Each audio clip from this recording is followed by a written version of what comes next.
పహల్గామ్ దాడి తర్వాత భారతదేశం ఏ విధంగా అయితే సింధు జలాలు ఆపేసిందో అదే విధంగా ఇప్పుడు ఆఫ్ఘనిస్తాన్ పాకిస్తాన్ మధ్య జరిగినటువంటి ఉద్రిక్తత పరిస్థితుల వల్ల పాకిస్తాన్కి ఏదైనా సరే గట్టిగా బుద్ధి చెప్పాలని ఆ సింధు జలాలు ఏ విధంగా అయితే భారత్ ఆపేసిందో అదే విధంగా ఇప్పుడు ఆఫ్ఘనిస్తాన్ కూడా తన నది అయినటువంటి కునార్ నది నుంచి వెళ్తున్నటువంటి నీటిని ఆపేయడానికి ఇప్పుడు డ్యాములు ప్లాన్ చేస్తుంది. దానికోసం ఇప్పుడు ఆఫ్ఘనిస్తాన్ సుప్రీం ఎవరైతే ఉన్నారో మౌలావి అబాతుల్లా అతనైతే ఆదేశాలు జారీ చేశాడు. హిందూ కుష్ పర్వత ప్రాంతాల్లో పుట్టినటువంటి చిత్రాల్ నది తర్వాత ఏమొచ్చేసి లోట్కో అనే ఒక నదిలో కలుస్తుంది. దీన్ని మస్తూజ్ అని కూడా అంటారు.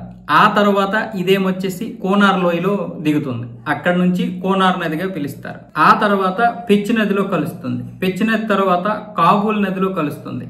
ఇలా ప్రవహించి చివరికి పాకిస్తాన్ దగ్గర అటాక్ అనే ఒక నగరం దగ్గర సింధు నదిలో కలుస్తుంది. ఈ సింధు నది జలాలకి ఇప్పుడు ఇవి చాలా ప్రధానమైనటువంటి. మన దేశం నుంచి సింధు జలాలు వచ్చిన తర్వాత ఈ ఆఫ్ఘనిస్తాన్ నుండి వచ్చినటువంటి ఈ జలాలు కూడా ఇప్పుడు సింధు నదిలో చాలా కీలకమైనటువంటి. ఇప్పుడు పాకిస్తాన్ కి ఈ జలాలు కూడా ఆగిపోతే ఇక పూర్తిగా కష్టమే.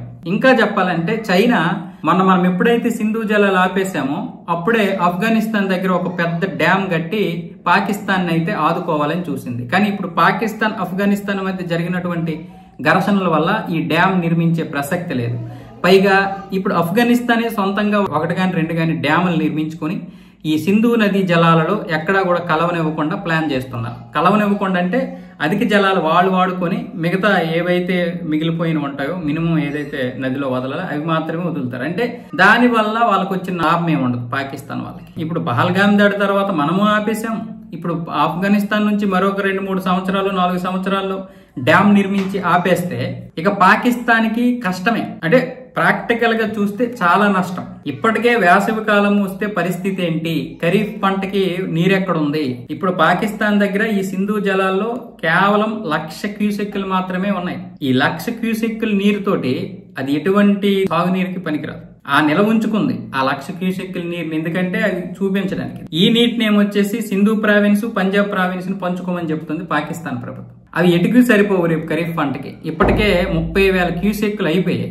ఈ వరదల వల్ల మళ్ళీ వచ్చి చేరాయి. కానీ ఆ 30,000 క్యూసెక్కులు కూడా త్వరలో అయిపోతాయి. ఇక ఆ తర్వాత ఏంటి పరిస్థితి?